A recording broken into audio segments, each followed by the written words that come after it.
Friends, welcome to our channel. இன்னைக்கு நம்ம இந்த சீரிஸோட பார்ட் 5 தான் பார்க்க போகிறோம். வாங்க வீடியோக்குள்ளே போகலாம். ஸ்டார்டிங்கில் அங்கே நம்ம ஹீரோயினை தான் காமிக்கிறாங்க. அப்போ அவங்க ஃப்ளுங்க் வந்துட்டு நம்மளோட எல்லா ப்ராப்ளமே சால்வ் ஆயிடுச்சு, நம்ம இன்னும் நம்ம ஃபேக்ட்ரியை ஓப்பன் பண்ணலாம் அப்படின்னு சொல்லிட்டு இருக்கான். அதை கேட்டுட்டு இதெல்லாம் எப்படி நடந்துச்சு, யார் பண்ணதுன்னு சொல்லிட்டு ஹீரோயின் கேட்குறா. எனக்கு அதெல்லாம் தெரியாது, எனக்கே இப்போ ஃபோன் பண்ணி தான் சொன்னாங்க. எனக்கு இப்போ ரொம்ப ஹாப்பியாக இருக்குது, நம்மளோட எல்லா ப்ராப்ளமே சால்வ் ஆயிடுச்சு, நம்ம கஷ்டத்தில் இருக்கோம்னு நினச்சிட்டு கடவுள் தான் நம்மளுக்கு ஏஞ்சல் அனுப்பி வச்சிருக்காரு இதெல்லாம் சரி பண்ணுறதுக்குன்னு சொல்கிறான். அப்போ நம்ம ஹீரோயினுக்கு அவங்க சிஸ்டர் கால் பண்ணுறா. நம்மளோட அம்மா வந்துட்டு கிளம்பி ஆன்ட்டியை பார்க்க போயிருக்காங்க, ரொம்ப கோமா வேற போயிருக்காங்க, அவங்க என்ன பண்ண போகிறாங்கன்னு தெரியலன்னு சொல்கிறா. அதுக்கப்புறம் நம்ம ஹீரோயினோட அம்மா அங்கே கோமா அவங்க ஆன்ட்டியோட வீட்டுக்கு வந்துடுறாங்க. என்னன்னு பார்த்தா அங்கே ஹாஸ்பிட்டலில் அவங்க ஃப்ரெண்டு வந்து சொல்லியிருக்காங்க, என்ன இப்படிலாம் உன்னோட பொண்ணை வந்து சாங் கூட சேர்த்து வச்சு எழுதியிருக்காங்கன்னு. அப்போ அதை கேட்டுட்டு அவங்க, நீ ஒன்றும் தப்பாக நினச்சிக்காத, அப்படிலாம் எதுவுமே கிடையாது, என்னோட பொண்ணுக்கும் அவருக்கும் எல்லாமே அவளோட ஆன்ட்டியோட வேலை தான், அவள் தான் இப்படிலாம் பண்ணிட்டுருக்கான்னு சொல்லிட்டு இவங்க கோவப்படுறாங்க. இதை பற்றி நீ பாப்ட்ட சொல்லுன்னு சொன்னதும், நான் எங்கே போய் சொல்கிறது, ஃபோன் பண்ணாலே அந்த ஆள் எடுக்க மாட்டாரே அப்படின்னு சொல்லிட்டு இருக்காங்க. நீ வந்து உண்மையை சொல்லிடு உன்னோட பொண்ணுகிட்ட, நீ எவ்வளோ கடன் வச்சுருக்கேன்னு சொன்னதும், நான் அப்படிலாம் சொல்ல மாட்டேன், நான் ஆன்லைன் கேபிளிங்லாம் விளாண்டேன்னு சொன்னால் அவன் என்னை கொன்றுவா அப்படின்னு சொல்கிறாங்க. அப்படின்னா நீ தான் இந்த ப்ராப்ளத்தை முதல் சால்வ் பண்ணணும்னு சொல்கிறாங்க. அதை கேட்டுட்டா இவங்க கோமா இங்கே கிளம்பி வந்திருக்காங்க, இதுக்கெல்லாம் காரணம் இவங்க தான்னு. மரியாதையை வீட்டை விட்டு வெளியே வா, இல்லை உன்னோட அந்த கேட்டை நான் உடைச்சிட்டு உள்ளே வர வேண்டியதாக இருக்குன்னு கத்துறாங்க. அப்போ அவங்களுமே வெளியே வந்துட்டு, என்ன இன்னைக்கு இவ்வளோ பெரிய ஷாக் நடந்திருக்கு, இவ்வளோ பெரிய ஆக்ட்ரஸோட அம்மா வந்து என்னோட வீட்டுக்கு வெளியே வந்து நின்றுட்டு இருக்காங்களா, ஆனால் இந்த டே வந்து அன்லக்கியாக தான் இருக்குன்னு சொல்கிறாங்க. அதை கேட்டுட்டு இவங்களுக்கு கோவமாயிட்டு, என்னோட பொண்ணு வந்து எதுவுமே அப்படி பண்ணதே கிடையாது, எதுக்காக அவளை பற்றி நீ எப்பயுமே தப்பாக எழுதி வச்சுட்ருக்கன்னு சொல்லிட்டு கோவத்தில் போட்டு கன்னத்தில் அரைஞ்சிடுறாங்க.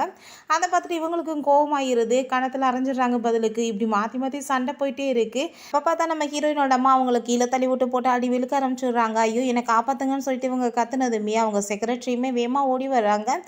நீ போலீஸுக்கு கால் பண்ணு, இவளை வந்து ஜெயிலில் தூக்கி போடாமல் நான் விட மாட்டேன்னு சொல்லிட்டு இருக்காங்க. இப்படியே சண்டை போயிட்டே இருக்கு. அங்கே ஜெய் வந்துட்டு நம்ம ஹீரோட்ட இப்படி நம்ம ஹீரோயினோட அம்மாவை அரெஸ்ட் பண்ணிட்டாங்கன்றத சொன்னதுமே எனக்குமே அதை தெரியும், வா கிளம்பலான்னு சொல்லிட்டு அவர் கூட்டிகிட்டு போயிட்டு இருக்காரு. அதுக்கப்புறம் ஹீரோயினுமே அங்கே ஃப்ரெங்கோட வந்துடுறான். அப்போ நம்ம ஹீரோயினோட சிஸ்டர்கிட்ட எங்கள் அம்மான்னு கேட்டதும், உள்ள யாரோ வந்து லாயரை கூட்டிகிட்டு வந்து பேசிகிட்டு இருக்காங்க, அம்மாவை ரிலீஸ் பண்ண வைக்கிறத பற்றின்னு கேட்டதும், அப்போ ஃப்ளங்க் வந்துட்டு கண்டிப்பாக அதை சாங் தான் நம்மளுக்கு ஹெல்ப் பண்ணுறதுக்காக அனுப்பி வச்சிருப்பாருன்னு சொல்கிறாங்க. சரின்னு சொல்லிட்டு ஹீரோயின் உள்ளே போனால் நம்ம ஹீரோ வேமா வந்து பிடிச்சி இந்த பக்கம் இழுத்துட்டு போயிடுறான். நீ வந்து உள்ளே போகக்கூடாது, பார்த்தீங்களா அங்கே வந்து எவ்வளோ ரிப்போர்ட்டர்ஸ் இருக்காங்கன்னு, தேவையில்லாமல் இன்னுமே பெரிய ப்ராப்ளம் ஆயிரும்னு சொல்லிட்டு இருக்காங்க. அதை பார்த்துட்டு இவர் யாரான்னு சொல்லிட்டு இவங்க ரெண்டு பேருக்கு ஷாக்காக இருக்குது. நீ என்ன பண்ணிட்டுருக்க, என்னோட அம்மாவை நான் மீட் பண்ணணும் வீடு அப்படின்னு சொன்னதும், நீ என்ன சொன்னால் கேட்க மாட்டியா, இன்னுமே பெரிய ப்ராப்ளத்தை கிரியேட் பண்ண போறியா, நீ வீட்டுக்கு வா, நீ வந்து என் மேலே நம்பிக்கை இல்லைனாலும் இவங்க மேலே உனக்கு நம்பிக்கை இருக்குல்ல, இவங்க உன்னோட அம்மாவை நல்லபடியாக கூட்டிகிட்டு வந்துடுவாங்கன்னு சொல்லிட்டு ஃபோர்ஸ் பண்ணி அங்கே வீட்டுக்கு கூட்டிகிட்டு போயிடுறான். அப்போ ஃப்ளங்க் அதை பார்த்துட்டு ஷாக் ஆகிட்டு, இவர் யார், இவர் தான் அப்படின்னா லாயர் அனுப்பி வச்சாதா, அந்த சாங் இல்லையான்னு சொல்லிட்டு அவனுக்கு ரொம்ப ஷாக்காக இருக்குது. அப்புறம் ஹீரோயினை கூட்டிகிட்டு வந்து அவன் வீட்டில் ட்ரா பண்ணிடுறான். ஹீரோ பேசுகிறதுக்கு ட்ரை பண்ணுறான். உன்ட்ட எந்த பேச்சை நான் பேச விரும்பலன்னு சொல்லிட்டு அவள் பாட்டு போயிடுறா. அவள் வீட்டுக்கு கிளம்பி போன்னு சொல்லிட்டு இவனுமே பின்னாடியே ஃபாலோ பண்ணிட்டு உள்ளே வரைக்கும் வந்துடுறான். நீ என்ன பண்ணிட்டுருக்க, உன்னை தான் போன்னு சொன்னேன்ல, எதுக்காக இங்கே வந்துட்டுருக்க அப்படின்னு சொல்லிட்டு கேட்குறா. அதை கேட்டுட்டாவே, நான் உனக்காக எவ்வளோ ஹெல்ப் பண்ணிட்டுருக்கேன், ஆனால் நீ எப்படி பேசிகிட்ருக்க, உனக்காக அந்த ஃபோட்டோஸ்லாம் நான் டீல் பண்ண வச்சேன், இப்போ உன்னோட அம்மாவை ஜெயிலேருந்து நான் வெளியே எடுக்க வச்சுருக்கேன், பாப்பா உன்ட்ட வந்து நைட்டு வந்து மீட்டிங் வரதை வந்து ஸ்டாப் பண்ணியிருக்கேன், அப்படி இருந்து நீ இப்படி தான் பேசுவேன்னு சொல்லிட்டு கேட்டதும், என்ன நீ சொல்லிட்டுருக்க, இதெல்லாம் உண்மையிலே நீ தான் பண்ணியா அப்படின்னு சொல்லிட்டு கேட்குறா. அதுக்கப்புறம் அவன் கிட்ட, நீ வந்து என்னை ரொம்ப ஹேட் பண்ணிட்டுருக்கேன், அப்புறம் எதுக்காக நீ எனக்கு ஹெல்ப் பண்ணிட்டுருக்கேன்னு சொல்லிட்டு கேட்குறா. நான் வந்து உன்ட்ட சொன்னேன், நான் உன்னை ஹேட் பண்ணிட்டுருக்கேன்னு சொன்னதும், என்ன சொல்லிட்டுருக்கேன்னு சொல்லிட்டு அவளுக்கு ஷாக் ஆகுது. நான் உன்னை ஹேட்டும் பண்ணலை, உன்னை லைக்கும் பண்ணலை, அதுக்கப்புறம் அந்த பாப் வந்து உன்னை மீட் பண்ணணும்னு சொல்லிட்டு கூப்பிட்டானா, இல்லாட்டி உன்னோட அம்மா வந்து டெபிட்லாம் நிறையா இருக்குது, நீ அவனை போய் மீட் பண்ணுன்னு சொன்னாலும் நீ போகக்கூடாது அவனை மீட் பண்ணுறதுக்கு, ஏன்னா உன்னோட அம்மா அவன்கிட்ட எந்த ஒரு கடனுமே வாங்கலை அப்படின்னு சொல்கிறான். அதை கேட்டுட்டு அவளுக்கு ரொம்ப ஷாக்காக இருது. அப்போ ஹீரோ, உன்னோட அம்மாவை பற்றி உனக்கு தெரியாதா அப்படின்னு சொல்லிட்டு கேட்குறான். அப்போ நம்ம ஹீரோயினோட அம்மா அங்கே வந்துடுறாங்க. அதை பார்த்துட்டு நீங்கள் ஃபாலோ பண்ணிட்டீங்க வாங்கன்னு சொல்லிட்டு கூப்பிடுறா. இவங்களுமே போகிறாங்க. போயிட்டு அவங்க பாட்டு கத்த ஆரம்பிச்சிடுறாங்க. எவ பார்த்தாலும் அவள் உன்னை பற்றி தப்பான நியூஸ் எழுதி வச்சுட்ருக்கா, எனக்கு ரொம்ப கோவம் ஆயிடுச்சு, அதனால் போய் உனக்காக தான் நான் சண்டை போட்டேன், நான் உன்னோட அம்மா இல்லையா, உன்னை பாதுகாக்க வேண்டியது என்னோட தானே வேலை அப்படின்னு சொல்கிறாங்க. அதை கேட்டுட்டு, நீங்கள் ஒன்றும் என்னை பாதுகாக்கலை, நீங்கள் என்கிட்ட போய் தானே சொல்லியிருக்கீங்க, அந்த பாப்ட்ட நீங்கள் எந்த ஒரு பணமே வாங்கலைன்னு சொல்லிட்டு கேட்குறா. அதை கேட்டுட்டு கேட்டுட்டு அவங்களுமே ஒத்துக்கிறாங்க. சரி வேறு ஏதாச்சும் என்கிட்ட பொய் சொல்லி வச்சுருக்கீங்களான்னு கேட்டதும் அப்படிலாம் இல்லை, இதை தவிர ஒன்றும் சொல்லலைன்னு சொல்கிறாங்க. அப்போ பார்த்தா அங்கே வெளியே ஏதோ ஆளுங்க வந்துடுற மாதிரி இருக்குது. நம்ம ஃப்ளங் வந்துட்டு நான் போயிட்டு வரேன் அப்படின்னு சொல்லிட்டு போகிறான். நம்ம ஹீரோவுமே வெளியே தான் இருக்கான். அப்போ ஃப்ளங் அங்கே போனதுமே பார்த்தா 2 ஆளுங்க இருக்காங்க. நீங்கள் என்ன இங்கே வந்திருக்கீங்கன்னு சொல்லி கேட்டதும் மேயோட அம்மா அவங்க வாங்கின அந்த 5 மில்லியனை இன்றைக்கி தான் எங்களுக்கு ரிட்டர்ன் கொடுக்குறதா சொல்லியிருந்தாங்க அப்படின்னு சொன்னதும் அவனுக்கு அதை கேட்டுட்டு ஷாக் ஆகிடுது. நம்ம ஹீரோவுக்குமே ரொம்ப ஷாக்காக இருக்குது. அதுக்கப்புறம் அவன் உள்ளே வரான். அப்போ அங்கே வந்துட்டு என்னாச்சு அப்படின்னு சொல்லிட்டு கேட்குறாங்க. அதெல்லாம் ஒன்றும் இல்லை, அங்கே வந்து சும்மா ஃபுட் டெலிவரி பண்ண வந்திருந்தாங்க, மாற்றி வந்துட்டாங்க, நான் அனுப்பி வச்சுட்டேன்னு சொல்லிடுறான். நம்ம ஹீரோயினோட அம்மாவுக்கு அப்போ தான் நிம்மதியாக இருக்குது. இப்போ ஹீரோயின் வந்துட்டு என்னாச்சுன்னு கேட்டதும் அதெல்லாம் ஒன்றும் இல்லை அப்படின்னு சொல்லிட்டு அவங்க போய் சொல்கிறாங்க. அதை கேட்டுட்டு அவளுக்கு எனக்கு எல்லாமே தெரியும் அப்படின்னு சொல்லிட்டு அவள் ஃபோனில் அந்த சிசிடிவி ஃபுட்டேஜ் எல்லாத்தையும் காமிக்கிறா. இவங்க தான் என்ன இன்னைக்கு இங்கே காசு வாங்க வந்தாங்க அப்படின்னு சொல்லிட்டு கேட்குறா. அப்போ ஹீரோயினோட சிஸ்டர் என்னங்க நடக்குதுன்னு சொல்லிட்டு கேட்டதும் நீயே உன்னோட அம்மாட்ட கேளு அப்படின்னு சொல்கிறா. அதுக்கப்புறம் அவங்ககிட்ட இப்போ கடன் வாங்கினவங்க வந்து வீட்டு வரைக்குமே வர ஆரம்பிச்சிட்டாங்களா அப்படின்னு சொல்லிட்டு கோவப்படுறா. எவ்வளோ வாங்கி வச்சுருக்கீங்கன்னு கேட்டதும் அப்போ ஃப்ளங்க் வந்துட்டு 5 மில்லியன் சொல்கிறான். உடனே கோவப்பட்டுட்டு வந்து அவனை போய் அடிக்கிறாங்க. தேவையில்லாமல் நீங்கள் எதுக்காக அவன்கிட்ட போய் கோவப்பட்டுட்ருக்கீங்க, நீங்கள் ஆன்லைன் கேம்லிங் விளாண்டு தானே பூராத்தையுமே தொலைச்சிருக்கீங்க அப்படின்னு சொல்லிட்டு கோவப்படுறா. நான் வந்து இதெல்லாம் எனக்காகவா பண்ணேன், உங்களுக்காக தான் பண்ணேன், நீ ரொம்ப டயர்ட் ஆகிட்ட வேலை பார்த்தேவும், நான் வந்து உனக்கு ஹெல்ப் பண்ணலான்னு தான் பண்ணேன்னு சொல்கிறாங்க. அதை கேட்டுட்டு அவளுக்கு கோவமாயிருது. நீங்கள் ஒன்றும் எனக்கு ஹெல்ப் பண்ணலை, இதனால் எனக்கு தொந்தரவு தான் நீங்கள் அதிகமாக ஏற்படுத்திட்டு இருக்கீங்க, கடைசியில் என்னை ஒரு ப்ராஸ்டிஸாகவே நீங்கள் மாற்றுறதுக்குமே தயாராகிட்டீங்களான்னு சொல்லிட்டு கோவப்படுறா. அவங்க நான் ஒன்றும் அதுக்காகலாம் ஒன்றும் அவர்கிட்ட அனுப்பி வைக்கல, அவரை மாதிரி ஒரு பணக்கார மனுஷன் ஒரு பவர்ஃபுல்லான மனுஷனை நீ மீட் பண்ணி அவர் மூலமாக உனக்கு நல்ல லைஃப் கிடச்சிச்சுன்னா எனக்கு ஹாப்பி தானே, நீயுமே செட்டில் ஆயிடுவேல, அதுக்காக தான் சொல்கிறாங்க.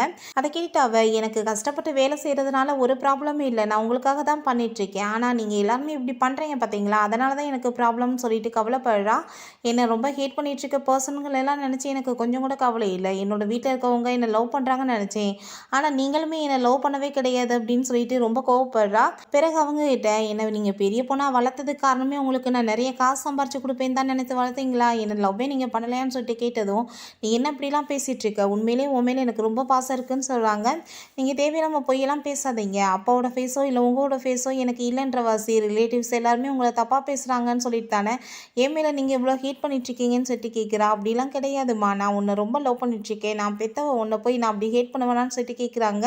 நீங்கள் தயவு செஞ்சு எதுவும் பேசாதீங்க, உங்களை பற்றி எனக்கு நல்லாவே தெரியும், அப்படி இருந்தால் எதுக்கு எனக்கு ஹேட் பண்ணலைன்னா இவ்வளோ கஷ்டத்தை என்னோடய லைஃப்பில் நீங்கள் கொடுத்துட்ருக்கீங்க, கொஞ்சம் கூட நீங்கள் என்னை லவ் பண்ணலைன்னு சொல்லிட்டு ரொம்ப எமோஷ்னலாக உடஞ்சிடுறா. அப்புறம் பார்த்தா நம்ம ஹீரோயின் அவுட் ஆஃப் கண்ட்ரோலே ஆகிடுறா. நீங்கள் என்ன இப்போ நான் ஃபைனலாக சேர்த்து போயிட்டா நீங்கள் நிம்மதியாக இருப்பீங்களான்னு சொல்லிட்டு கேட்குறா. அவங்க அம்மா பேசாமல் இருக்கவும் எதுக்கு அமைதியாக இருக்கீங்க, ஆன்சர் பண்ணுங்கன்னு சொல்லிட்டு லாஸ்ட் டைம் நீங்கள் அந்த ஃப்ளார் பேஸை தூக்கி போட்டு உடைச்சிட்டு நான் வந்து கட் பண்ணிவிட்டு சாக போகிறேன்னு சொல்லிட்டு என்னை மிரட்டினீங்கல்ல, இந்த டைம் நானே பண்ணுறேன்னு சொல்லிட்டு அங்கே ஒரு ஃப்ளார் பேஸை வந்து தூக்கி போட்டு உடைச்சிடுறா. இதுலேருந்து போய் ஒரு பீஸ் எடுத்துகிட்டு வாங்க, இல்லை நான் எடுத்துகிட்டு வருவான்னு சொல்லிட்டு கேட்குறா. அதை கேட்டுட்டு என்ன உனக்கு என்ன பைத்தியம் பிடிச்சி போயிடுச்சான்னு சொல்கிறாங்க. ஆமாம் எனக்கு பைத்தியம் தான் பிடிச்சிருச்சு, சரி நீங்கள் சூஸ் பண்ணலன்னா பரவாயில்ல, நானே போய் எடுத்துகிட்டு வரேன்னு சொல்லிட்டு அவளோட செப்பெல்லாம் கலட்டிட்டு அங்கே நடந்து போயிட்டுருக்கா. பார்த்தா ஃபுல்லாக கால் ஃபுல்லாக பிளட்டாக ஆரம்பிச்சிருது அதை குத்தி. ஹீரோங்க உள்ளே வந்துடுறான். நீ என்ன பண்ணிகிட்ருக்க லிட்டிலுமே, உனக்கு பெயின் ஆக போகுது, ஹாஸ்பிட்டலுக்கு வான்னு சொல்லிட்டு கூப்பிடுறான். ஆனால் ஹீரோயின் வரமாட்டேன்னு சொன்னதும் மம்பு பண்ணி அவன் தூக்கிட்டு போயிடுறான். இவங்க சிஸ்டரும் ஃப்ளங்கும் முன்னாடி போகிறாங்க, அவங்க அம்மாவுமே வர போகிறாங்க. நீங்கள் வரவே நான் வீட்டில் இருங்க, நாங்கள் போயிட்டு வேமா வந்துடுறோன்னு சொல்லிட்டு போகிறா. இவங்க அம்மாவுமே ரொம்ப ஃபீல் பண்ணிவிட்டு அவங்க பாட்டு அழுக ஆரம்பிச்சிடுறாங்க. அதுக்கப்புறம் நம்ம ஹீரோட பிரதர் தான் அவளுக்கு ட்ரீட்மெண்ட் பண்ணிகிட்ருக்கான். நானே இன்றைக்கி உன்னோட வீட்டுக்கு தான் வரணும்னு நினச்சேன் உன்னோட அம்மாவோட மெடிசனை கொடுக்குறதுக்காக, ஆனால் என்னோட பிரதர் அதுக்குள்ளே உனக்கு இப்படி ஆயிடுச்சுன்னு கால் பண்ணிட்டார் அப்படின்னு சொல்கிறான். இப்போ நம்ம ஹீரோயின் ஒரு விஷயத்தை யோசிச்சு பார்க்குறா. நம்ம ஹீரோ அவளுக்காக எவ்வளோ கவலைப்பட்டான், எப்படி வந்து அவளை கேர் பண்ணிக்கிட்டான்றதெல்லாம். அதுக்கப்புறம் ஹாஸ்டலுக்கு வந்துட்டுமே அவளை உள்ளே கூட்டிகிட்டு போகும்போது நீ ஒன்றும் கவலைப்படாத லிட்டிலுமே, நான் இருக்கேன், உனக்கு எதுவும் ஆகாது அப்படின்னு சொல்லிட்டு அவளுக்கு ரொம்ப ஆறுதல்லாம் சொல்லியிருக்கான். ஹீரோயின் இப்போ கூட நீ லிட்டில்மேன் தான் என்னை கூப்பிடுற, நீ யார் அப்படின்னு சொல்லிட்டு கேட்குறா. நம்ம ஹீரோவுக்கு என்ன பேசுகிறோன்னு தெரியல. அப்போ பார்த்தா நம்ம ஹீரோட பிரதர் உள்ளே கூட்டிகிட்டு வாங்கன்னு சொல்லிடுறான். அங்கேயுமே அவளை உள்ளே கூட்டிகிட்டு போயிடுறாங்க. அதுக்கப்புறம் நம்ம ஹீரோவோட பிரதர் இப்போ உனக்கு இப்போ ட்ரீட்மெண்ட் பண்ணியாச்சு, இப்போ நல்லா தான் இருக்குது கால் ஆனால் ஒரு 2-3 டேஸ்க்கு நீ வாக் பண்ணக்கூடாது, ஓகேவா, கேர்ஃபுல்லாக இருந்துக்கோன்னு சொல்லிடுறான். அப்புறம் ஹீரோயின் அவங்க பிரதர்கிட்ட நீங்கள் என்ன 2 பேருமே ரியல் பிரதர்ஸ் தானான்னு சொல்லிட்டு கேட்குறா. அதை கேட்டாவே ஆல்ரெடி இந்த கொஸ்டினை நீ என்கிட்ட கேட்டுட்டேன், நீ திரும்பவுமே கேட்குறேன்னா உன்னோட மைண்டில் ஏதாச்சும் இருக்கா அப்படின்னு சொல்லிட்டு கேட்குறான். இல்லை உங்கள் பிரதருக்கு எவ்வளோ ஏஜ்னு கேட்டதும் 37 சொல்கிறான். அவளுக்கு அதை கேட்டுட்டு ஷாக் ஆகிடுது. சேம் ஏஜ் அப்படின்னு சொல்லிட்டு இருக்கா. என்னாச்சு அப்படின்னு சொல்லி கேட்டதும் ஏதாச்சும் விஷயமானு சொல்லிட்டு கேட்குறான். இல்லை எனக்கு தெரிஞ்ச ஒருத்தவங்களுக்குமே ஹீரோவும் இதே மாதிரி ஏஜ் தான், பார்க்குறதுக்கு உங்கள் பிரதர் மாதிரியே இருப்பாருன்னு சொன்னதும், ஓ அப்படியா, அது யார் உங்கள் நெய்பரான்னு சொல்லிட்டு கேட்குறான். ஆமாம் ஆமாம் அப்படின்னு சொல்கிறா. சரி, அவரோட நேம் வந்து பார்க்குன்றதையுமே சொல்கிறான். அதை கேட்டுட்டு அவனோட ஃபேஸில் வந்து ஏதாச்சும் ரியாக்ஷன் வருதான்னு பார்த்தா அவன் நார்மலாக தான் இருக்கான். நம்ம ஹீரோயினுக்கு ரொம்ப டென்ஷன் ஆகுது. அதுக்கப்புறம் ஹீரோயின் அங்கே வண்டியில் வச்சு தள்ளிட்டு வராங்க. அங்கே எல்லாருக்குமே அதை பார்த்துட்டு ரொம்ப கவலையாகிடுது. இப்போ வந்து எல்லாமே நல்லா தான் இருக்குது. இப்போ ஹாஸ்டல்லேருந்து வீட்டுக்கு கூட்டிகிட்டு போகலாம், அவங்க ஒரு 2-3 டேஸ்க்கு வாக் மட்டும் பண்ணக்கூடாதுன்னு சொல்லிட்டு இருக்கான். அப்போ நம்ம ஹீரோ வந்துட்டு, நான் தான் அவளை கூட்டிகிட்டு வந்தேன், நானே கூட்டிகிட்டு போய்க்கிறேன் வீட்டுக்குன்னு சொல்கிறான். நான் உன் கூட வர விரும்பலன்னு ஹீரோயின் சொல்லிடுறா. நீ யாருன்னே தெரியாதப்ப நான் எப்படி உன் கூட வர முடியும்னு சொல்லிடுறா. அதை கேட்டுட்டு நம்ம ஹீரோவுக்கு பாவம் ரொம்பவே கஷ்டமாகிடுது. அதுக்கப்புறம் அவங்க சிஸ்டரும் அவங்க ஃப்ளங்க்கும் சேர்ந்து வீட்டுக்கு அங்கே கூட்டிகிட்டு போயிடுறாங்க. இப்போல ஹீரோயின் அவளோட வீட்டில் அந்த சின்ன வயசில் வரைஞ்சி வச்சு அந்த ட்ராயிங்ஸ் எல்லாத்தையுமே எடுத்து பார்த்துட்டு ரொம்ப ஃபீல் பண்ணிவிட்டு நம்ம ஹீரோவை நினச்சி அழுதுட்ருக்கா. அப்போ அவங்க சிஸ்டர் உள்ளே வரதை பார்த்துட்டு வேகமாக பாக்ஸில் போட்டு எல்லாத்தையும் மறைச்சி வச்சுடுறா. அவங்க சிஸ்டர் வந்துட்டு, என்ன இப்போ நல்லா தானே இருக்க, நீ ஏதாச்சும் என்கிட்ட ஷேர் பண்ணணும்னா பண்ணலாம் அப்படின்னு சொல்கிறா. அதை கேட்டுட்டு அவள் ரொம்ப ஃபீல் பண்ண ஆரம்பிச்சிடுறா. எனக்கு இந்த ஃபீலிங் வந்து சுத்தமாக பிடிக்கலன்னு சொல்கிறா. என்ன ஃபீலிங்னு கேட்டதும் அப்போ ஒரு ஃப்ளாஷ்பேக் யோசிச்சு பார்க்குறா. சின்ன வயசில் நம்ம ஹீரோ வந்து இறந்த பிறகு எவ்வளவே அந்த பாலை தூக்கி போட்டு விளையாண்டுட்டே இருந்திருக்கா. இப்போ பதிலுக்கு வந்து அவள் விளையாடலன்னு சொன்னதும் ஒரு கட்டத்துக்கு மேலே அவளால் தாங்க முடியல, ரொம்ப ஃபீல் பண்ணிட்டு அழுக ஆரம்பிச்சிடுறா. இப்போ அவங்க சிஸ்டர்கிட்ட, நம்ம எதிர்த்து விளையாடுவோம், ஆனால் நம்மளுக்கு திரும்ப வந்து பேசுகிறதுக்கோ இல்லை விளையாடுறதுக்கோ ஆள் இருக்க மாட்டாங்க, நம்ம கூட சேர்ந்து வந்து இத்தனை வருஷமாக இருந்தவங்க திடீர்னு இல்லாமல் போயிட்டா எப்படி இருக்கும், நம்ம பேசினாலும் ரிப்ளையும் வராது அப்படின்னு சொல்லிட்டு ரொம்ப ஃபீல் பண்ணிட்டு அழுக ஆரம்பிச்சிடுறா. அவங்க சிஸ்டர் ஹக் பண்ணிட்டு அவளை சமாதானப்படுத்திட்டு இருக்கா. நம்ம ஹீரோவுமே வீட்டில் பார்த்தா அவனுமே ரொம்ப கவலையாக இருக்கான். நெக்ஸ்ட் மார்னிங் ஃப்ளூங்க் வந்து அங்கே சில ஃப்ரூட்ஸ் எல்லாம் வாங்கிட்டு வரான். வாங்கிட்டு வந்துட்டு, உன்னோட அம்மாவை வந்து தயவு செஞ்சு அவள் பக்கத்தில் கூட விடாது அப்படின்னு சொல்லிட்டு இருக்கான். இல்லை, அவங்க ரொம்ப ட்ரங்க் பண்ணியிருக்காங்க, அவங்க எப்படி வருவாங்க, தூங்கிட்டு இருக்காங்கன்னு சொல்லிட்டு இருக்கா. பார்த்தா அவங்க அம்மா மேலே முழிச்சு தான் நின்றுட்டு இருக்காங்க. சரி, அவள் எப்படி இருக்கா, நான் அதுக்கப்புறம் இந்த விஷயத்தை பற்றி எப்படி அவகிட்ட சொல்கிறது அப்படின்னு சொல்லிட்டு பேசுகிறான். என்ன விஷயம்னு சொல்லிட்டு கேட்டதும், நேற்று அந்த ஆளுங்க வந்தாங்க இல்லையா காசு கேட்டு, அவங்க எல்லாருக்குமே அங்கே மிஸ்டர் ஃபக் தான் வந்து காசை செட்டில் பண்ணார் அப்படின்றத சொல்கிறான். அப்போ ஹீரோயினோட சிஸ்டர், இது ஆல்ரெடி என்னோட சிஸ்டருக்கு தெரியும் சொன்னது, என்னது தெரியுமா அப்படின்னு சொல்லிட்டு அவன் ஷாக் ஆகுறான். அதை எல்லாத்தையும் அவங்க அம்மாவுமே கேட்டுட்டு தான் இருக்காங்க. நேற்று நைட்டே என்னோட சிஸ்டர் வந்து சொல்லிட்டா என்கிட்ட, அவள் அந்த ஃபோன் மூலமாக வந்து எல்லாத்தையும் பார்க்கும்போது அவர் அந்த காசு எல்லாத்தையுமே செட்டில் பண்ணதையுமே பார்த்துருக்கா. அதுலேருந்து அவளுக்கு வந்து புரிஞ்சுக்கிடுச்சு அவர் தான் ஹெல்ப் பண்ணியிருக்காருன்னு. நான் கூடிய சீக்கிரம் இந்த கடன் எல்லாத்தையுமே நான் அடைக்கணும்னு சொல்லிட்டு அவள் சொல்லிட்டு இருந்தா அப்படின்னு சொன்னதும், இப்போ அவன் வந்துட்டு, எப்படி வந்து அவ்வளோ காசு அவளால் கொடுக்க முடியும் பாவம், அதுக்கப்புறம் உன்னோட அம்மா வந்து செஞ்சு வச்ச இந்த வேலையினால் நம்மளுக்கு எவ்வளோ ப்ராப்ளம் ஆயிருக்கு தெரியுமா, தேவையில்லாமல் உன்னோட ஆன்டி வீட்டில் போய் சண்டை போட்டிருக்காங்க, அவங்க வேற இப்போ பெரிய ஹாஸ்பிட்டலில் போய் அங்கே வந்து படுத்துட்ருக்காங்க வேணுனேவும், அந்த பேமெண்ட் எல்லாத்தையுமே நம்மளை தான் கட்ட சொல்ல போகிறாங்க, நம்ம என்ன பண்ண போகிறோம் அப்படின்னு சொல்லிட்டு புலம்புறான். நம்ம ஹீரோயினோட ஆன்ட்டியை காமிச்சா, பெரிய ஹாஸ்டலில் அவங்க பாட்டு என்ஜாய் பண்ணிகிட்ருக்காங்க, நீ தேவையில்லாமல் இங்கே பில்லை இதையும் பே பண்ணிடாத, மேயோட அம்மாவும் அவளும் தான் எனக்கு பில்லை பே பண்ணணும்னு சொல்கிறாங்க, என் மேலே கையை வச்சா என்ன நடக்கும்னு அவளுக்கு தெரிய வேணாமா அப்படின்னு சொல்லிட்டு இருக்காங்க. சரி, நீ எல்லா எவிடன்ஸையும் எடுத்துட்டேலன்னு கேட்டதும், எடுத்தது மட்டும் கிடையாது, நான் சோசியல் மீடியாலையும் போட்டு விட்டுட்டேன், அங்கே மேய்க்கும் அவங்க அம்மாவுக்கும் பெரிய இன்சல்ட்டிங் நடந்துட்டுருக்கு அப்படின்னு சொல்கிறா. சரி, ரிப்போர்ட்டர் என்னாச்சுன்னு கேட்டதும், ரிப்போர்ட்டர்ஸ் எல்லாமே ஆல்ரெடி ரெடியாக இருக்காங்க, அவங்க வந்து இங்கே உங்களை மீட் பண்ணால் ரிப்போர்ட்டர்ஸ் அவங்கள சும்மா மட்டும் விட மாட்டாங்க, நிறைய கொஸ்டின் கேட்டு அவமானப்படுத்துவாங்க அப்படின்னு சொல்கிறாங்க. அதுக்கப்புறம் நம்ம ஹீரோயினோட அம்மாவை காமிக்கிறாங்க. ஒரே ஒரு அடி அடித்ததுக்கு வேணுக்குனே போயிட்டு அங்கே ஹாஸ்டலில் போய் உட்காந்துட்ருக்கா பாரு, ஏன்னா அப்படியே நான் அடிச்சிட்டேன், வேணுனே தான் பண்ணிகிட்ருக்கா, எங்களை நிம்மதியாகவே வாழ விட மாட்டா அப்படின்னு சொல்லிட்டு அவங்க பாட்டு புலம்புறாங்க. அப்புறம் நம்ம ஹீரோட சிஸ்டரையும் பிரதரையும் காமிக்கிறாங்க. அவங்க பிரேக்ஃபாஸ்ட் பண்ணிட்டு இருக்காங்க. நம்ம ஹீரோட சிஸ்டர், அப்படின்னா அவங்களால என்ன நடக்க முடியாதான்னு சொல்லிட்டு கேட்குறா. கொஞ்ச நாள் தான், காயம் சரியாயிடுச்சுன்னா எல்லாம் சரியாயிரும்னு சொல்கிறான். இன்றைக்கி ஆஃப்டர்நூன் வேறு நான் போய் காயத்துக்கு மருந்தெல்லாம் போடணும்னு சொல்லிட்டு இருக்கான். அப்போ நம்ம ஹீரோவுமே அங்கே வந்துட்டு அவங்க பேசுகிறத கேட்டுட்டு இருக்கான். இப்போ நம்ம ஹீரோட பிரதர், தேவையில்லாமல் அவனோட ஃப்ரெண்டு வந்து அவளை பற்றி தப்பாலாம் பேசிகிட்டு இருக்காம, அதை நீ முதல் சொல்லி வை அப்படின்னு சொன்னதும், நான் சொல்லிடுறேன்னு சொல்லிட்டு அவள் ஃபோன் எடுத்துகிட்டு வந்து ஃப்ளாஷ் லைட் அடிக்கிறா. என்ன விஷயம்னு கேட்டதோ, நீ வந்து உண்மைகளை பேசும்போது எவ்வளோ தூரத்துக்கு பிரகாசமாக இருக்குன்னு சொல்லிட்டு பார்க்க வேண்டாமா, அதனால தான் போன டைம் நீ வந்து ஒத்துக்கிட்ட அவங்க மேலே க்ரஷ் இருக்குது, அவங்க ரொம்ப அழகாக இருக்காங்கன்னு, என்ன விஷயம் போயிட்டுருக்கு, அவங்களுக்காக நீ வீடு வரைக்கும் போயிட்டு வந்து அவங்கள கவனிச்சுக்கிறேன்னா ஏதோ இல்லாமையா அப்படின்னு சொல்லிட்டு கேட்குறா. நான் வந்து ஒரு டாக்டர், பேஷண்ட்டை பார்க்க போகிறதுல என்ன இருக்குன்னு சொன்னதும், பேஷண்ட் வேணும்னா ஹாஸ்பிட்டலுக்கு வரட்டும், நீயே போகிறையே, என்ன பாதுகாப்பெல்லாம் கொடுக்குறையே அப்படின்னு சொல்லிட்டு கிண்டல் பண்ணிட்டு இருக்கா. ஏதோ நடக்குதா அப்படின்னு சொல்லிட்டு இருக்கா. அப்போ நம்ம ஹீரோங்க வந்துடுறான். அப்புறம் அவங்ககிட்ட, உன்னோட விருப்பத்தை நீ சொல்கிறதுக்கு முன்னாடி அவங்க லைஃப்பில் வேறு யாரும் இல்லையான்னு சொல்லிட்டு கன்ஃபார்ம் பண்ணிக்கணும், அவங்க வேறு யாரையும் டேட் பண்ணலையான்னு சொல்லிட்டு கேட்கணும்னு சொல்கிறான். இல்லை, எனக்கு தெரிஞ்சு அப்படி எதுவுமே இல்லை, அவள் என்னோட லைஃப்பில் வந்தால் எனக்கு ரொம்ப ஹாப்பியாக இருக்குன்னு சொல்கிறான்.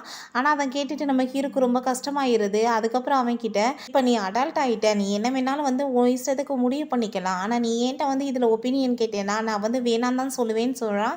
ஏன் நீங்க இப்படி சொல்றீங்கன்னு கேட்டதும், ஏன்னா அந்த பொண்ணோட லைஃப்ல பார்த்தியா ஏகப்பட்ட ப்ராப்ளம் போயிட்டுருக்கு. தேவையில்லாம அவ உன்னோட லைஃப்ல வந்தா, அதுவுமே ரொம்ப ப்ராப்ளம் தானே ஆகும் அப்படின்னு சொல்றான். அதுக்கப்புறம் அவன் சாப்பிடாம கூட எந்திரிச்சு போகுறான். என்ன நீங்க சாப்பிடலையான்னு கேட்டதும், இல்ல எனக்கு பசிக்கல. இப்ப ரொம்ப இம்பார்ட்டன்டான வேலை இருக்குன்னு சொல்லிட்டு அங்கேருந்து கிளம்பிடுறான். அதுக்கப்புறம் பார்த்தா அவங்க சிஸ்டர் இந்த கிளிப்பை நீ உடனே அவங்களுக்கு சென்ட் பண்ணி விடு அப்படின்னு சொல்லிட்டு அங்கே வந்து விளையாண்டுட்டு இருக்கான் அவன்ட்ட. அப்புறம் நம்ம ஹீரோயின் மெடிசன்லாம் எடுத்துகிட்டு ஃபோனில் பார்த்தா அங்கே அந்த கிளிப்பை அவன் சென்ட் பண்ணிட்டான். என்னென்னு பார்த்தா அந்த நர்ஸ்ட் அன்னைக்கு ஹெல்ப் கேட்டான் இல்லையா, இவங்களோட ஃபேன் சொன்னாங்க இல்லையா, அவங்கள வச்சு இவ்வளோ ரொம்ப சேரப் பண்ண வச்சுருக்கான். பார்த்துட்டு அவளுக்கு ரொம்ப ஹாப்பியாகிட்டு நம்ம ஹீரோட பிரதருக்கு கால் பண்ணிட்டு ரொம்பவே இந்த வீடியோவுக்கு தேங்க்யூ அப்படின்னு சொல்லிட்டு இருக்கான். உங்களை வந்து இந்த உலகத்தில் பிடிக்காதவங்க இருந்தால் பிடிக்கிறவங்க தான் இருப்பாங்க அப்படின்னு சொல்கிறான். அதை எல்லாத்தையுமே நம்ம ஹீரோவுமே மேலேருந்து கேட்டுட்டு தான் இருக்கான். அதுக்கப்புறம் ஹீரோயின் நீங்கள் வந்து உங்கள் பிரதர் மாதிரியே காம்ப்ளிகேட்டடாக தான் இருந்துகிட்ருக்கீங்க. நான் வந்து ஒரே மாதிரி இல்லை அப்படின்னு நினச்சேன். ஆனால் நீங்களும் அப்படி தான் இருக்கீங்கன்னு சொன்னதும், என்ன செஞ்சார் என் பிரதர் அப்படின்னு சொல்லிட்டு கேட்குறான். நம்ம பிரதர்னு சொன்னதுமே நம்ம ஹீரோ வேகமாக வந்து என்ன சொல்லிட்டு இருக்காங்க நம்மளை பற்றின்னு கேட்டுட்டு இருக்கான். ஹீரோயின் என்னோட அம்மாவோட கடன் எல்லாத்தையுமே அவர் அடைச்சிருக்காருன்னு சொன்னதும், எனது பிரதர் வந்துட்டு உங்கள் கடன் அடைச்சாரா அப்படின்னு சொல்லிட்டு ஷாக் ஆகுறான். நீங்கள் வந்து அவர்கிட்ட ஒரே ஒரு விஷயம் மட்டும் சொல்லிடுங்க, நான் கூடிய சீக்கிரம் அதை எல்லாத்தையுமே ரிட்டர்ன் பண்ணிடுவேன்னு சொன்னதும், அதை எல்லாத்தையுமே கேட்டுட்டு நம்ம ஹீரோவுக்கு ரொம்ப கஷ்டமாயிருது. அப்புறம் ஹீரோட பிரதர் அங்கே உள்ளே போகிறான். எங்கே என்னோட பிரதரை காணமேன்னு சொல்லிட்டு அங்கே ஜெயிட்டு கேட்டதும், இல்லை அவர் இன்றைக்கி இங்கே ஒர்க் பண்ணல, அங்கே ஹோட்டலுக்கு போயிட்டாருன்னு சொன்னதும், நீ என்ன எப்பயுமே அவர் கூட தானே இருப்ப, இன்றைக்கி என்ன தனியாக இருக்கேன்னு சொல்லிட்டு கேட்குறான். இல்லை அவருக்கு முக்கியமான வேலை வேறு ஒன்று இருக்குது, நான் வேறு வேலை பார்க்குறேன் அப்படின்னு சொல்லிட்டு இருக்கான். சரி நான் வந்துட்டு ஒரு விஷயம் கேட்கணும், நீ எனக்கு ஆன்சர் பண்ணுறியான்னு கேட்டதும், கொஸ்டின் கேட்குறதுக்கு முன்னாடியே என்னால் பண்ண முடியாதுன்னு சொல்லிடுறான். நான் கொஸ்டினே கேட்கல, அதுக்குள்ளே நீ ஆன்சர் பண்ண மாட்டேன்னு சொன்னால் என்ன அர்த்தம் அப்படின்னு சொல்லிட்டு இருக்கான். அதுக்கப்புறம் நீ இதுக்கு முன்னாடி அப்புறம் என்னோட பிரதர் எங்கேயாச்சும் வந்து மீட் பண்ணதை நீ பார்த்துருக்கேன்னு சொல்லிட்டு கேட்குறான்.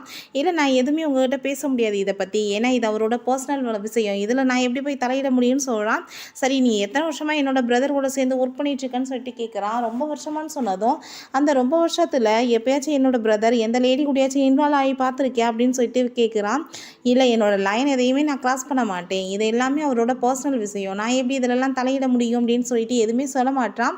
அதை கேட்டுட்டு நம்ம ஹீரோட ஃப்ரெண்டு, நீ பதிலே சொல்ல வேணாம், நீ சொல்லாமல் இருக்கிறதுலே ரொம்ப விஷயம் எனக்கு புரிஞ்சுக்கிருச்சுன்னு சொல்லிட்டு போகிறான். அப்புறம் நம்ம ஹீரோவை காமிக்கிறாங்க. பார்த்தா நம்ம ஹீரோயினை பார்க்குறதுக்காக தான் அவன் போயிருக்கான். போயிட்டு அவ்வளவே ரொம்ப அமைதி அப்படியே உட்காந்து பார்த்துட்டே இருக்கான். அதுக்கப்புறம் அவள் தலையில் கை வச்சதுமே அவள் டக்குன்னு எந்திரிச்சிடுறான். நீ என்ன இங்கே பண்ணிட்டு இருக்க அப்படின்னு சொல்லிட்டு கேட்குறா. நான் உன்னை பார்க்குறதுக்காக தான் வந்தேன், ஆனால் உன்னோட சிஸ்டர் நீ தூங்கிட்டு இருக்க தான் சொன்னாங்க, அதுக்கப்புறம் நான் அப்படியே உள்ளே வந்துட்டேன் அப்படின்னு சொல்கிறான். அப்போ ஹீரோயின் அதை கேட்டுட்டு, போன டைம் நான் உன்னோட வீட்டுக்கு வந்திருந்தப்ப நீ என்ன சொன்ன, உன்னோட பெர்மிஷன் இல்லாமல் இப்படி வந்து வீட்டுக்குள்ளே சுற்றிட்டு இருக்கே, உனக்குலாம் கொஞ்சம் கூட மேனர்ஸ் இருக்கான்னு கேட்டேயே, இப்போ நீ என்ன பண்ணிகிட்ருக்க, அதையே பண்ணலாமா அப்படின்னு சொல்லிட்டு கேட்டதும், நான் வந்து ரொம்ப நேரமாக உனக்காக வெயிட் பண்ணிட்டு இருந்தேன், யாருமே எதுவுமே சொல்லலை, அதுக்கப்புறம் வீட்டை சுற்றி படுத்துட்டு இருந்தேன், அப்படியே வந்துட்டேன் இங்கேன்னு சொல்கிறான். சரி உன்னோட காயத்தை காமின்னு சொல்லிட்டு கேட்டதும் ஹீரோயின் வந்து வேகமாக எந்திரிச்சு போக பார்க்குறா. அப்போ ஹீரோ விட மாட்டான். நீ கேர்ஃபுல்லாக இரு, இல்லைன்னா ஸ்டிச்சஸ் பூரா பிரிஞ்சிருன்னு சொல்கிறான். நீ ஒன்றும் கவலைப்பட தேவை கிடையாதுன்னு சொல்லிட்டு அவள் நடக்க போகிறா. ஆனால் ஹீரோ விட மாட்டான். டைட்டாக பின்னாடி ஹக் பண்ணிக்கிறான். நீ பேசாமல் என்னை விடுறியா என்ன சொன்னதும், நீ பேசாமல் அமைதியாரு, நான் சொன்னதை கேட்க மாட்டியா, நீ ஒழுங்காக உட்காரு, வாக் பண்ணக்கூடாதுன்னு சொல்லியிருக்கான்ல அப்படின்னு சொல்லிட்டு இருக்கான். அதுக்கப்புறம் அவகிட்ட ஸ்டிச்சஸ் புரிஞ்சிச்சுன்னா அப்புறம் காய ஆறாதுன்னு சொன்னதும், நீ என்ன டாக்டரான்னு சொல்லிட்டு கேட்குறா. அதுக்கு அவன், நான் ஒன்றும் டாக்டர் இல்லை, ஆனால் என்னோட பிரதர் டாக்டர் தானே, அவன் தானே சொல்லியிருக்கான், நீ சொன்னா கேளு, இப்போ நான் உன்னை பிடிச்சி புஷ் பண்ணேன்னா நீ தேவையில்லாமல் பெட்டில் விடுவா, கூட சேர்ந்து நானும் விழுந்துடணும், இல்லை நீ ஏன் அமைதியாக உட்காந்துக்கிறியா என்னன்னு கேட்டதும் ஹீரோயின் அமைதியாக உட்காந்துக்கிறா. இப்போ ஹீரோ அவளோட காயத்தை பார்க்க போகிறான். ஆனால் வேகமா எந்திரிச்சு ஓடி போயிடுறா. நம்ம ஹீரோயினோட சிஸ்டர்கிட்ட அங்கே மீட் வந்துட்டு, ரொம்ப நேரமாக உங்கள் சிஸ்டரை மீட் பண்ணுறதுக்காக ஒரு பர்சன் இருந்தார் இல்லையா, அவர் அங்கே காணோம், ஆனால் கார் மட்டும் வெளியே நிற்கிதுன்னு சொல்கிறா. அதை கேட்டுட்டு அவர் எங்கே போனார் அப்படின்னு சொல்லிட்டு அவங்க யோசிச்சுட்டு இருக்காங்க. அப்போ பார்த்தா நம்ம ஹீரோயின் வந்து வெளியே வந்து ரூமை விட்டு ஓட போகிறா. ஹீரோ வேகமாக போய் கதவை லாக் பண்ணிக்கிறான். அதுக்கப்புறம் அவகிட்ட, இதே ஃபஸ்ட் டைம் நம்ம 2 பேரும் ஹோட்டலில் ரூமில் மீட் பண்ண மாதிரியே இருக்குல்ல அப்படின்னு சொல்கிறான். அப்போ பக்கத்தில் க்ளோஸாக வரவும், ப்ளீஸ் என்னை வந்து விட்டு, நான் உன்னை கெஞ்சி கேட்டுக்கிறேன் அப்படின்னு சொல்கிறான். நீ என்னை ஹர்ட் பண்ணாதான்னு சொன்னதும், நான் ஒன்றும் உன்னை ஹர்ட் பண்ணலை அப்படின்னு சொல்லிட்டு இருக்கான். நீ வந்து நல்லா இருக்கேன்னு தான் பார்க்க வந்தேன்னு சொன்னதும், ஆனால் நீ என்னை ஹர்ட் தான் பண்ணிகிட்ருக்க, தயவு செஞ்சு இங்கேருந்து போயிருன்னு சொல்கிறா. அதை கேட்டுட்டாவே, நீ எதுக்காக என்னை பார்த்து பயப்படுறேன்னு சொல்லிட்டு கேட்குறான். நான் ஒன்றும் உன்னை பார்த்து பயப்பில்லை, உன்னை ஹேட் பண்ணிகிட்ருக்கேன்னு சொல்கிறா. எதுக்காக, ஏன் இந்த ஃபேஸ் வந்து இதுக்கு முன்னாடி நீ பார்த்த மாதிரி ஏதாச்சும் தோணுதான்னு கேட்டதும், அப்படி எதுவும் தோணலை, உன் மேலே எனக்கு நம்பிக்கை இல்லை அப்படின்னு சொல்கிறான். அதை கேட்டுட்டு அவனுக்கு கோவமாயிருது. லிட்டில் மீ அப்படின்னு சொல்லிட்டு சொல்லிட்டு கத்துறான். நீ தேவையில்லாமல் இந்த பேரை சொல்லி என்னை கூப்பிடாத அப்படின்னு சொல்லிட்டு கோவப்பட்டுட்ருக்கா. ஏன் இதுக்கு முன்னாடி உன்னை அந்த கூப்பிட்ட பர்சன் வந்து உனக்கு ஞாபகம் வராங்களான்னு கேட்டதும் அந்த பர்சனவே நான் மறந்து போயிட்டேன். நீ தேவையில்லாமல் அதை பற்றிலாம் பேசாதான்னு சொல்லிட்டு கோவப்படுறா. நீ இங்கேருந்து வெளியே போன்னு சொல்கிறா. அதை கேட்டுட்டு நம்ம ஹீரோ உன்னோட பக்கத்து வீட்டுக்காரன் தான் அந்த பார்க், அவனை எப்படி நீ மறந்து போன, உன்னோட நெய்பர் அப்படின்னு சொல்லிட்டு கேட்குறா. நீ தேவையில்லாமல் அவனை பற்றி மென்ஷன் பண்ணாதன்னு சொன்னேன் அப்படின்னு சொல்லிட்டு இவ கத்திட்டு இருக்கா. அதுக்கப்புறம் அவன் இப்பயுமே உன்னை பற்றி ரொம்ப கவலைப்பட்டுட்ருக்கான் அப்படின்னு சொல்லிட்டு ரொம்ப மிஸ் பண்ணுறான்லாம் சொல்கிறான். ஆனால் நான் ஒன்றும் அவனை பற்றி எதுவும் கவலையும் படலை, மிஸ்ஸுமே பண்ணலை. அதுக்கப்புறம் உன்ட்ட அவன் இவ்வளோ சொல்லியிருந்தான்னா நான் எப்படி அவன்கிட்ட மோசமாக நடந்துக்கிட்டேன்னு சொல்லியிருப்பான்ல. அவனை கான்டாக்ட் பண்ண வேணான்னு சொன்னேன்ல, அதை உன்ட்ட சொல்லலையா? தேவையில்லாமல் வந்து நீ அவனை பற்றி என்கிட்ட பேசிகிட்டு இருக்காத. அவன் எப்படி வேணாலும் இருந்துட்டு போட்டோம், என்னை பற்றி ஒன்றும் அவன் கவலைப்பட தேவை கிடையாது, நான் அவனை பற்றி ஒன்றும் கவலைப்பட தேவையில்லை, இங்கேருந்து கிளம்பி போயிரு அப்படின்னு சொல்லிட்டு நம்ம ஹீரோவை பிடிச்சி வெளியே தள்ளி விட்றா. அதுக்கப்புறம் பார்த்தா அங்கே சாங் வந்துடுறாரு. என்னாச்சு வந்து எனக்கு கால் பண்ணி இங்கே வர சொன்னா, வெளியே ஒரு கார் நின்றுட்டுருக்கே அப்படின்னு சொல்லிட்டு கேட்குறாரு. பார்த்தா மேலே நம்ம ஹீரோவை பிடிச்சி கத்திட்டு இருக்கா. வீட்டை விட்டு வெளியே போன்னு சொல்லிட்டு இருக்கா.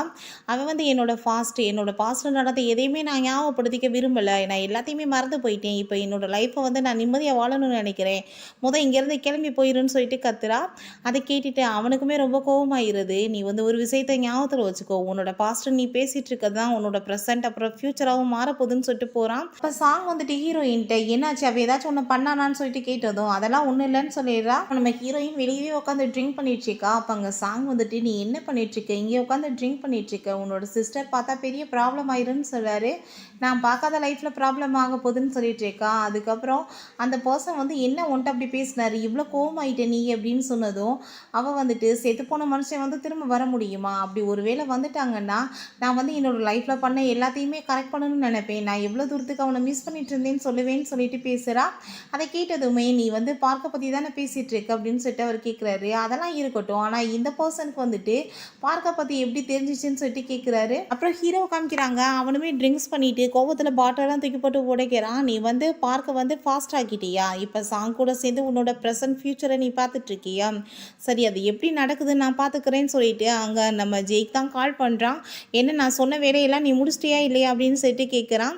அதுக்கப்புறம் நம்ம ஹீரோயின் பார்த்தா அவள் வாட்டர் ட்ரிங்க் பண்ணிகிட்ருக்கா. அதை பார்த்துட்டு சாங் வந்துட்டு நீ இப்படி ட்ரிங்க் பண்ணாத, பண்ணேன்னா உனக்கு உடம்புக்கு ரொம்ப சரியில்லாமல் போயிடும், அடிபேற பட்டிருக்கலன்னு சொல்கிறாரு. உடம்புக்கு சரியில்லாமல் அடிப்பட்ட வசதானே இப்படி குடிச்சிட்ருக்கேன்னு சொல்லிட்டு அவள் வந்து பேசுகிறா. அதை கேட்டுட்டு அவர் இப்போ வந்து அப்படின்னா நீ பர்ஃபெக்டாக சரியாயிட்டேன்னு அர்த்தம், இந்த மாதிரி நீ பேசிகிட்டு இருக்கேன்னா அப்படின்னு சொல்கிறாரு. சரி அந்த ஆள் வந்து யார் அப்படின்னு சொல்லிட்டு கேட்டதும் தயவு செஞ்சு அவனை பற்றி என்கிட்ட பேசாதீங்க, அந்த ஆளை பற்றி நான் எதுவுமே பேச விரும்பலன்னு சொல்லிடுறான். அப்புறம் அவர்கிட்ட நீங்கள் எனக்காக ஒரு ஹெல்ப் பண்ண முடியுமான்னு கேட்டதுமே எனக்கு ரொம்ப ஹாப்பியாக தான் இருக்குது, சரி சொல்லு உனக்கு என்ன ஹெல்ப் வேணும்னு சொல்லிட்டு கேட்குறாரு. நம்ம ஹீரோயின் சிஸ்டர் அங்கே ஓடி வர்றா. அம்மா வந்து வீட்டில் காணோம், நான் ஃபோன் பண்ணியும் பார்த்துட்டு அவங்க அட்டன் பண்ணலன்னு சொல்கிறா. அதை கேட்டுட்டு இவங்களுக்கு ரொம்ப கவலையாகிடுது. அப்போ பார்த்தா அவங்க அம்மா அவங்க ஆன்ட்டி தங்கியிருக்க அந்த ஹாஸ்பிட்டலுக்கு தான் போகிறாங்க. அங்கே ரிப்போர்ட்டர்ஸ்லாம் இருக்கவும் நீங்கள் என்ன இங்கே மன்னிப்பு கேட்க வந்திருக்கீங்களா, ஒரு ப்ரெஸ் மீட்டிங் வைக்க போகிறீங்களான்னு சொல்லிட்டு கேட்குறாங்க. ஆமாம் ப்ரெஸ் மீட்டிங் என்னமோ நடக்க போகுது, உங்களுக்கு பெரிய நியூஸ் நான் கொடுக்க போகிறேன், இங்கேவே வெயிட் பண்ணிட்டுருங்கன்னு சொல்லிட்டு போகிறாங்க. அப்புறம் ஹீரோயின் அந்த அடிப்பட்ட காலோட ஹாஸ்பிட்டல் கிளம்பிட்டுருக்கா. அப்போ சாங் வந்துட்டு நீ வந்து இந்த இதோட வர வேணாம், நாங்கள் போய் பார்த்துக்குறோன்னு சொல்கிறாங்க.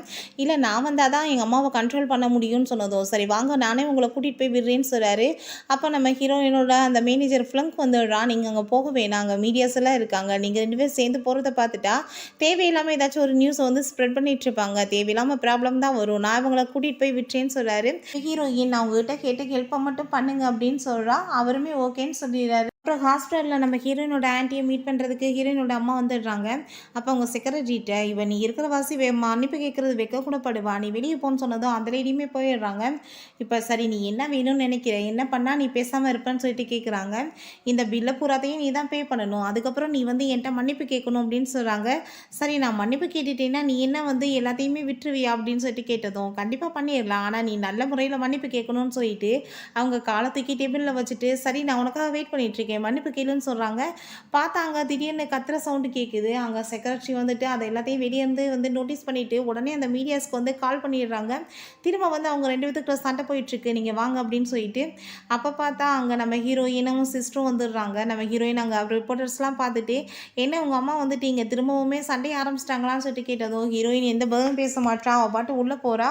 ஹீரோயினோட அம்மா வெளியே வராங்க. அப்போ ஹீரோயின் அங்கே வந்துடுறா. நீங்கள் எதுக்காக இங்கே வந்தீங்க? திரும்பவுமே வந்து ப்ராப்ளம் பண்ண வந்தீங்களான்னு சொல்லிட்டு கேட்குறா. நான் ஒன்றும் எந்த ப்ராப்ளம் பண்ண வரல. நான் வந்து எல்லாத்தையும் சரி பண்ண தான் வந்தேன் அப்படின்னு சொன்னதும், எப்படி சண்டை போட்டான்னு சொல்லிட்டு கேட்குறா. நான் ஒன்றும் எந்த சண்டையும் போடல. அவளாக தான் எல்லாமே பண்ணிக்கிட்டா. நான் வந்து ஆல்ரெடி அவளை பற்றி தெரிஞ்சு தான் பார்த்தீங்களா என்னோட பேக்கில் நான் கேமராலாம் ஃபிக்ஸ் பண்ணியிருக்கேன். இதை வச்சு பாரு நான் அவளை என்ன பண்ணுறேன்னு சொல்கிறாங்க. அந்த வீடியோ ஃபுல்லாக வைரல் ஆயிருது. என்னன்னு பார்த்தா இவங்க மன்னிப்பு கேட்ட உடனே வேணும்னே அந்த லேடி தன்னை அடிச்சுட்டு இவங்க தான் அடித்த மாதிரி கத்திருக்காங்க. அந்த வீடியோஸ் எல்லாம் அங்கே மீடியாவில் ரொம்ப பரவிடுது. திரும்ப அந்த லேடியுமே அதெல்லாம் பார்த்துட்டு ரொம்ப ஷாக் ஆகிடுறாங்க. அவள் வந்து என்னை ஏமாத்திட்டா, என்னோட நேமவே கெடுத்துட்டா, நான் அவளை சும்மா மட்டும் விட மாட்டேன்னு சொல்லிட்டு கத்திட்டு இருக்காங்க. இப்போ ஃப்ளங்க் வந்து பரவாயில்லையே உங்ககிட்ட கூட மூளை இருக்குன்னு நீங்கள் நிரூபிச்சிட்டீங்க, நல்ல வேலை நீங்கள் பண்ணியிருக்கீங்கன்னு சொல்லிட்டு வந்துட்டு இருக்கான். நீ இப்போ என்ன நீ பாராட்டுறியா இல்லை என்னை இன்சல்ட் பண்ணுறியான்னு சொல்லிட்டு அவங்க கேட்குறாங்க. ஹீரோயின் ஆன்ட்டி வந்து இப்படிலாம் பண்ணுவாங்கன்னு உங்களுக்கு எப்படி தெரியும்னு சொல்லிட்டு கேட்குறா. அதை கேட்டுட்டு அவங்க அம்மா அவளை பற்றி எனக்கு தானே நல்லா தெரியும், அவளை என்னை தவிர வேறு யாருக்கு நல்லா புரிஞ்சு வச்சுருக்க முடியும், அவள் என்னென்ன ட்ராமா போடுவான்னு எனக்கு தெரியாதா, அதனால தான் நான் இந்த டைம் வந்து எல்லா ஏற்பாடோடு வந்தேன், இந்த டைம் அதே மாதிரி நான் சக்ஸஸும் ஆகிட்டேன் அப்படின்னு சொல்லிட்டு இருக்காங்க. அதை கேட்டுட்டு ஃப்ளங்க் வந்துட்டு திரும்பவுமே அவங்கள பாராட்டுறான். நீங்கள் ரொம்பவே இந்த அளவு சூப்பராக பண்ணிட்டீங்கன்னு. அப்போ அவங்க அம்மா அவகிட்ட நான் இனிமேல் வந்துட்டு உன்னை எந்த போர்ஸுமே பண்ண மாட்டேன், அந்த பாப்பா வந்து மீட் பண்ணவுமே நான் சொல்ல மாட்டேன் அப்படின்னு சொல்கிறாங்க. அதெல்லாம் கேட்டுட்டு நம்ம ஹீரோயினோட சிஸ்டர் என்ன இன்னைக்கு நீங்கள் என்ன அதிகமாக ட்ரங்க் பண்ணிட்டீங்களான்னு சொல்லிட்டு கேட்குறா. என்ன பேசிகிட்டு இருக்க, நான் நல்லா தான் வந்திருக்கேன், என்னை பார்த்தா உனக்கு என்ன ட்ரங்க் பண்ண மாதிரியா தெரியுதுன்னு சொல்லிட்டு ஹீரோயின்ட்ட நான் இனிமேல் உன்னை நான் போர்ஸே பண்ண மாட்டேன் அந்த பாப்பை மீட் பண்ணுறதுக்கு அப்படின்னு சொல்கிறாங்க. நம்ம ஹீரோயின் வேர்டாக பார்த்துட்ருக்கா. அங்கே இருக்க எல்லாரும் தான் பார்க்குறாங்க. நீங்கள் ஏன் இப்படி பார்த்துட்ருக்கீங்க, நான் உண்மையை தான் சொல்லிகிட்ருக்கேன், இன்றைக்கி ரொம்ப ஹாப்பியாக இருக்கேன், வாங்க செலிப்ரேட் பண்ணலான்னு சொல்லிட்டு போகிறாங்க. அப்போ ஹீரோயினுக்கு ரொம்பவே டவுட் ஆகிடுது, இவங்க எப்படி திடீர்னு மாறினாங்க, இதுக்கு சான்ஸே கிடையாது, ரொம்ப வியர்டாக இருக்கே அப்படின்னு சொல்கிறா. அப்போ நம்ம ஹீரோயினோட சிஸ்டர் நீங்கள் என்ன இப்போ யோசிச்சுட்ருக்கீங்க, இதெல்லாம் அம்மாவை பண்ணலை, அம்மாவை வேறு யாரோ சொல்லி பண்ண வச்சுருக்காங்களான்னு சொல்லிட்டு கேட்குறா. அப்போ ஃப்ளங்க்குமே அதை கேட்டுட்டு ரொம்ப ஷாக் ஆகிடுது. ஒரு வேளை பாப்போம் உன்னோட அம்மாவும் சேர்ந்து பிளான் பண்ணிகிட்ருக்காங்களா, நீயா போய் அவனை மீட் பண்ணட்டும்னு சொல்லிட்டு கேட்டதும் நம்ம ஹீரோயினுக்குமே என்னடா பண்ணுறதுன்னு சொல்லிட்டு யோசிக்கிறா. அதுக்கப்புறம் ஹீரோவை காமிக்கிறாங்க. ஜெயிட்ட நான் சொன்னேன் எல்லாத்தையுமே நீ பண்ணிட்டியான்னு சொல்லிட்டு கேட்குறான். நான் எல்லாத்தையுமே கரெக்டாக பண்ணி முடிச்சிட்டேன் பாஸ் சொன்னதும் அவனுக்கு ரொம்ப ஹாப்பியாகிடுது. ஓகே ஃப்ரெண்ட்ஸ், இதோட இந்த எபிசோட் முடிஞ்சிருச்சு. இந்த வீடியோ உங்களுக்கு பிடிச்சா கண்டிப்பாக லைக் பண்ணுங்கள், ஷேர் பண்ணுங்கள், கமெண்ட் பண்ணுங்கள் அண்ட் ப்ளீஸ் சப்ஸ்கிரைப் பண்ணுங்கள்.